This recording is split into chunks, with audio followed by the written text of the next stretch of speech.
2023년 10월 26일 아침 경전 산책 시작하겠습니다.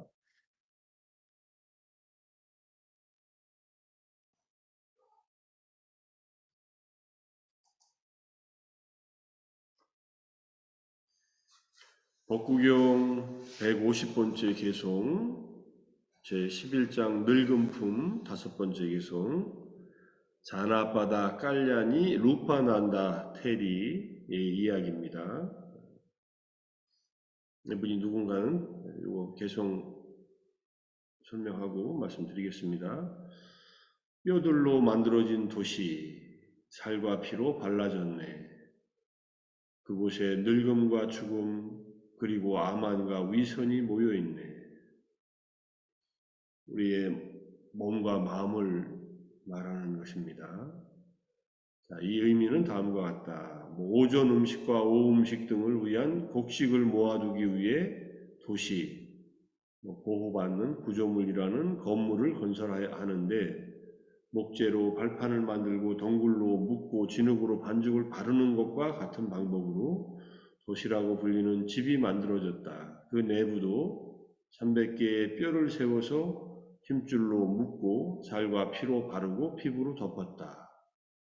우리 몸을 말하는 겁니다. 이는 시들어가는 특성을 지닌 늙음이라는 속성, 멸망의 특성을 지닌 죽음이라는 속성, 건강 등에 기반한 자의식의 특징을 지닌 자기평가인 아만이라는 특징, 잘한 일을 부정하는 특징을 가진 위선이 모여있는 도시를 만들었다. 이게 지금 늙음과 죽음, 아만과 위선으로 이제 이런 것들이 모여졌다는 것을 이제 설명하고 있는 겁니다. 이러한 육체적, 정신적 문제들이 실제로 여기에 모여 있어 그것에서 빼낼 가치가 있는 것은 아무것도 없다. 몸과 마음에는 어떤 가치 있는 것도 없다. 이런 뜻입니다. 물론 마음에서 아만과 위선은 이런 이제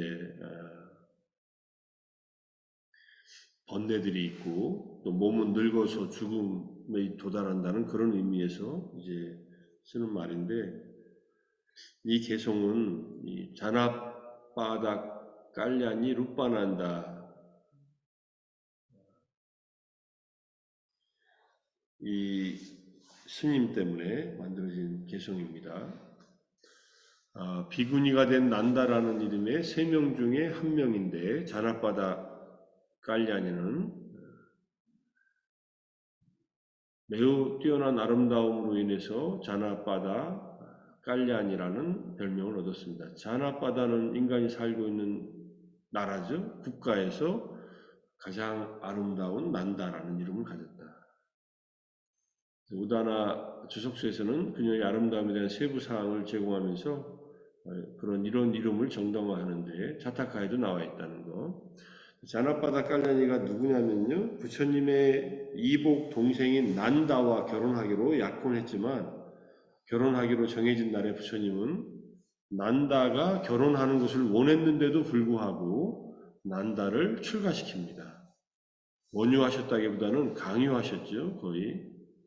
그리고 난다는 수행을 해서 아라한이 됩니다.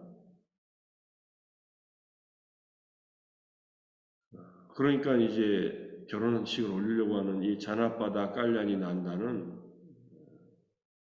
황당한 거죠. 자기 신랑감이, 신랑은 또 결혼해서 왕이 돼야 되는데 출가를 해버리고 절에서 이제 나오지 않으니까. 나중에 이제 마하파자파티, 이제 다 친척들이니까 마하파자파티를 의시로 한 이제 석가족의 500명의 여인들이 전부 다 출가를 합니다.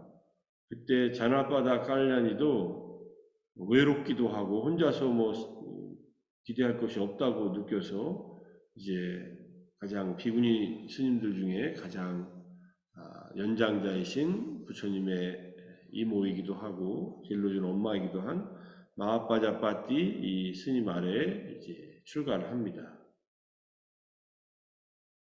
그러니까 남편도 억지로 출가해서 아란이 됐는데 부인이 될 사람인 잔압바다 깔량이도 이제 더 이상 주위에 사람들이 없어서 출가를 합니다. 그녀는 오랫동안 부처님이 육체적 아름다움에 대해 폄하하는 말을 한다는 말을 듣고 부처님을 만나지 않습니다. 자기의 그 아름다움에 대한 그런 어떤 자만심 같은 게 있어서. 그런데 호기심이 생겨서 다른 비구니 스님들과 함께 가르침을 들었는데 부처님은 먼저 자나빠다 깔라니가 와서 이제 법을 듣는다는 것을 알아차리고 나서 서서 이제 그리고 이제 자나빠다 깔라니의 마음을 알고 있으니까 이 자나빠다 깔라니만 보이게끔 하는 아주 아름다운 여성의 16살 정도 여성의 모습을 만들어내서 부처님을 부채질하게끔 하는 모습을 보여줍니다. 다른 사람들은 못 봐요. 자나빠다 깔라니만 보고 있어요. 그런데 그녀가 너무나 아름다워서 그녀를 바라보면서 이렇게 앉아 있었고 자기는 거기에 비하면은 별로 아름답지 못하다는 그런 생각을 하게 됐답니다. 이제 그런 마음을 일으킨 거죠. 이제 암환심을 꺾어주기 위해서. 그런 다음에 부처님이 이 어린 아름다운 여성이 그 순간에 점차 늙어져서 이렇게 노인이 되고 나서 그 다음에 죽고 그 자리에서 몸이 부패되어서 이 정말로 더러운 시신이 되는 것을 과정을 쭉 보여줍니다. 자나빠나 깔라니가 그걸 보면서 놀랐겠죠. 그렇지만은 저렇게 아름다운 몸도 결국은 늙어서 죽어서 저렇게 시신으로 썩어 나가는구나 하는 것을 보면서 마음으로 이제 부정관에 의한 육체에 대한 집착이 어느 정도 떨어져 나가는 순간에 부처님께서는 적절한 가르침을 주셔서 수타원이 됩니다. 그 다음에 부처님께서는 뒤자야경을 가르쳤고 그 다음에 이 개송, 지금 법구경 150번째 개송을 통해서 이제 이걸 듣고서 아라한이 됐다 이런 얘기가 나옵니다. 지금 여기 오다나 두 번째 경전, 자타카, 스타니파타 주석서, 법구경 주석서 등에 이런 얘기들이 나온다는 얘기고요. 어쨌든 자나빠나 깔란이라고 하는 이 절세의 미인이 생과부가 된 다음에 그 다음에 부처님에 대해서 섭섭한 마음을 가지고 있다가 주변에 석가족의 여인들이 다 출가하는 것을 보고 자기도 출가를 했는데 여전히 부처님에 대한 불만이 있어서 만나지 않고 그러고 있다가 부처님이 쓰신 이 방편에 의해서 자기도 곧 저 아름다운 소녀도 늙어서 죽어서 이렇게 썩어서 부패해가는 과정을 거칠 뿐인데 자기에 대해서도 그런 암환심을 버리고 점차 수행을 해서 개성을 통한 아라한이 됐다는 얘기를 알 수 있는 그런 개성입니다. 이제 이런 모습을 보여줬겠죠. 이 16살의 아름다운 소녀가 점점 나이 들어서 100세가 돼서 이제 이도 빠지고 얼굴도 쭈글쭈글해지는 이런 모습으로. 그래서 이 내용이 이제 마찌마 니카야에 나와요. 마찌마 니카야 괴로움의 두카칸다 수타, 괴로움의 무더기의 긴경이라는 경전에서 물질의 달콤함에 대한 얘기, 물질의 재난에 대한 얘기, 물질의 벗어남에 대해서 얘기합니다. 15, 16세의 소녀의 매력과 아름다움을 설명하면서 매력적이고 아름다운 것을 조건으로 생겨난 즐거움과 행복이 물질의 달콤함이다. 이런 얘기가 나오고 그 다음에 물질의 재난은 이 소녀가 90이나 100세가 되어 늙어 매력과 아름다움이 사라지고 병들어서 결국은 죽어서 시체의 부패 과정을 거쳐서 백골이 되는 것, 이것은 물질의 재난이라고 합니다.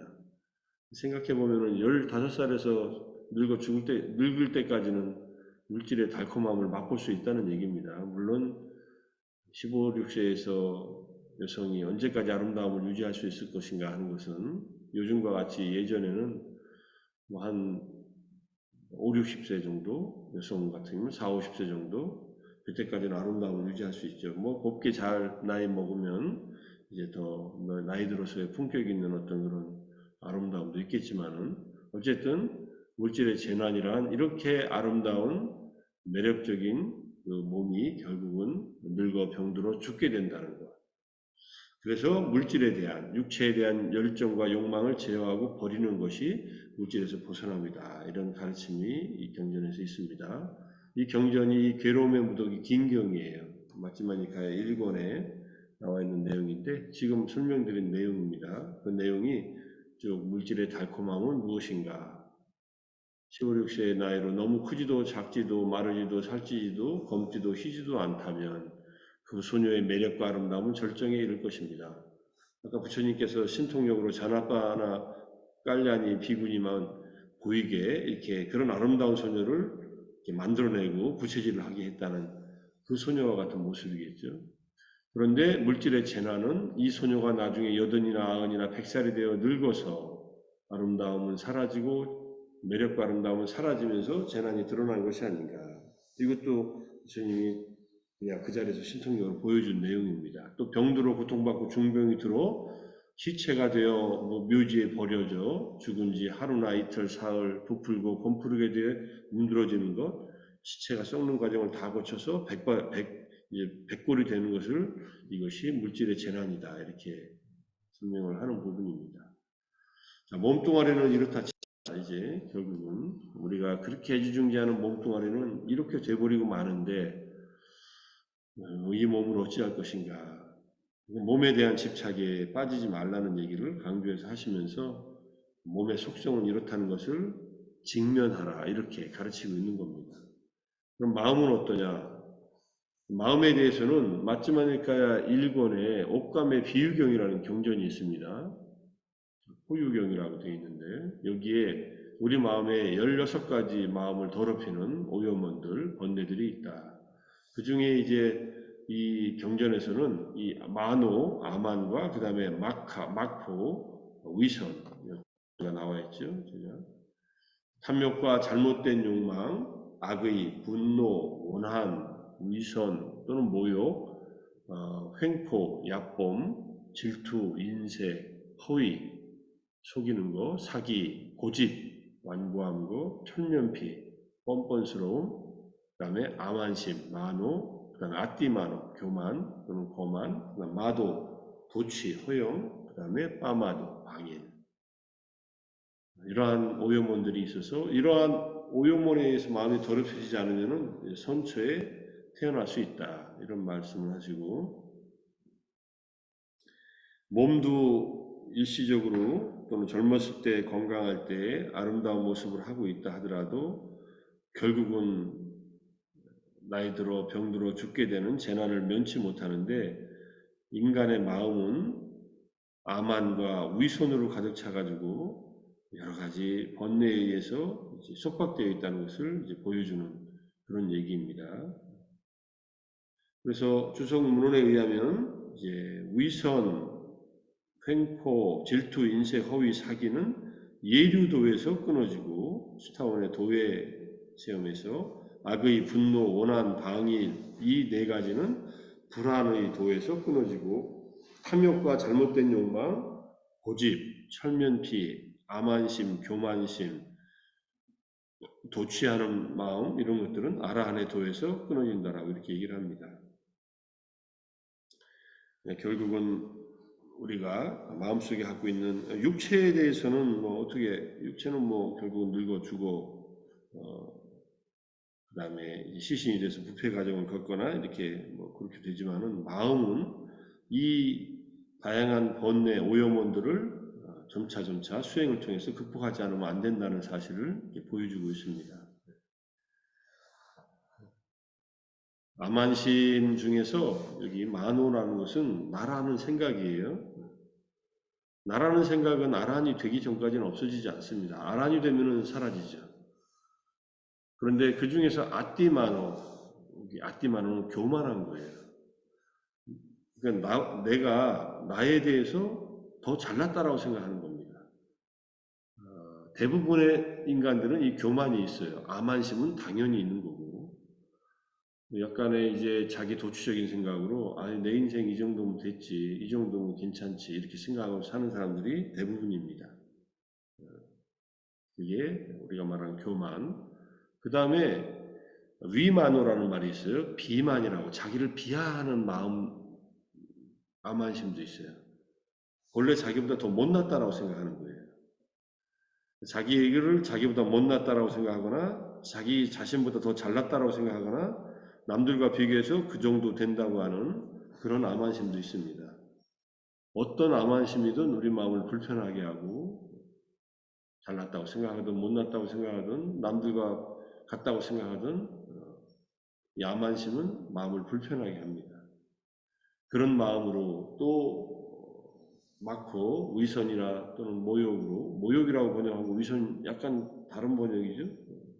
저는 위선이라고 하는 게 더 맞는 것 같습니다. 마코는 위선이라고 하는 것은 자기가 하지 않았으면서 했다라고 생각하거나 이런 것들이죠. 또는 모욕이라고 할 때는 남이 잘한 것을 부정하는 것. 그렇게 해서 남을 비방하면서 자기를 잘나는 것을 드러내려고 하는 것. 이것도 하나의 위선이죠. 우리는 남을 비방하고 모욕을 주면은 내가 더 잘나 보인다고 착각을 합니다. 잘 생각해 보시면 남을 비방하는 사람을 보면은 우리가 아, 저 사람은 괜찮은 사람이다. 비방하는 사람 그렇게 생각하는 사람은 잘 없습니다. 거의 없습니다. 그래서 남에게 모욕 주거나 비방하지 말라는 그런 얘기를 하는 것도 되는데 어쨌든 이 얘기는 이제 이전에도 이제 오염원에 대한 얘기 8월 31일 날 공부한 법구경에도 나오는데 다시 한번 번역들이 좀 다른 것을 보충해서 이렇게 나왔습니다. 그 다음에 이제 이 경전은 우리가 지금 아침에 부정관 명상할 때 피부, 살, 뼈 이렇게 얘기하지 않습니까? 이제 우리 경전에서도 나왔지만은 이 몸은 이제 뼈로 이렇게 구성되어 있고 거기에 이제 피와 살로 발라놨다 이렇게 이 표현이 나와서 그 표현이 나오는 경전입니다. 그 표현 디가니카의 28번째 확신경에 나오는 얘기인데 세종께서 견의 증득에 대해 법문을 해주신 이것도 의없는 것인데 네 가지 견의 증득이 있습니다. 하고서 우리 마음이 삼매에 들어서 이 몸은 발바닥부터 위로 머리털 끝에서부터 아래로 살갗으로 둘러싸여 있고 피부로 둘러싸여 있고 여러 가지 깨끗하지 못한 것들로 가득 차 있음을 반조, 사색을 합니다. 돌아봅니다. 숙고한다. 이 몸에는 머리털, 몸털, 손발톱, 이빨, 살갗, 살, 힘줄 등등 해가지고 오줌 등이 있다라고 보는 것이 첫 번째 견해 증득인데 이렇게 자세하게 31가지나 또는 32가지를 봅니다. 그런 다음에 두 번째는 나아가서 피부와 살과 뼈로 에워싸인 인간의 해골을 반조합니다. 이 네 가지 중에 피부, 살, 피, 그 다음에 해골, 백골이죠. 이것이 두 번째 견해 증득이라고 하는데 이때에 피만 빼놓고 피부와 살과 뼈로 이걸 몸을 관조하는 이 방법이 부정관 명상의 또 하나의 방법이다. 이제 간략하게 한 방법이지만 그래서 이런 식으로도 수행할 수 있다는 것을 이 경전을 통해서 확인할 수 있고 이것을 이제 아날라요 스님이 마음챙김 확립 수행 이제 고얀소리 독촉 모임에서 세 번째 월수 저녁 때 읽고 있는 그 책에 마음챙김 확립 수행에서 요 해부학적인 부분에 대한 부정관 명상을 이 경전을 근거를 들어서 이렇게 할 수도 있다라는 것을 우리가 힌트를 얻어서 그래서 피부, 살, 뼈, 피까지 할 수 있는데 피로 가득 차 있다 이러면은 약간 혐오감이 더 많이 들 수도 있어서 피에 대한 어떤 뭐라고 해 트라우마가 있는 사람이 있을 수도 있어서 그걸 뺀 것 같고 그냥 피부, 머리 피부, 목 피부 이렇게 해가지고 발 피부 이렇게 피부와 그 다음에 그 안에 살로 채워져 있고 그 다음에 속에는 뼈로 되어 있다는 것을 이렇게 반주하는 이것으로서 이제 부정관 명상을 한다는 것을 확인하기 위해서 경전을 가져와 봤습니다. 피부, 살, 뼈로 되어 있고 그 다음에 늙음과 죽음을 면치 못하며 암환과 또는 위선 같은 걸로 번뇌로 가득 차 있는 몸과 마음에 대해서 우리는 그 어떠한 집착이나 애착이나 이런 것을 가질 필요가 없다. 거기에는 어떤 가치 있는 것도 없다. 무가치에서 그러면은 몸을 학대하고 마음을 괴롭히라는 그런 얘기는 아닙니다. 몸과 마음이 갖고 있는 달콤함과 거기에서 보이는 재난, 위험을 보고 몸에 대한 집착도 마음속에 있는 번뇌들도 극복해서 마음의 궁극적인 자유와 행복, 해탈과 열반을 이루라고 하는 그런 가르침이지 결코 몸에 대한 혐오심을 조장해서 몸을 학대하거나 또는 몸을 해치거나 이러라는 것은 아닙니다.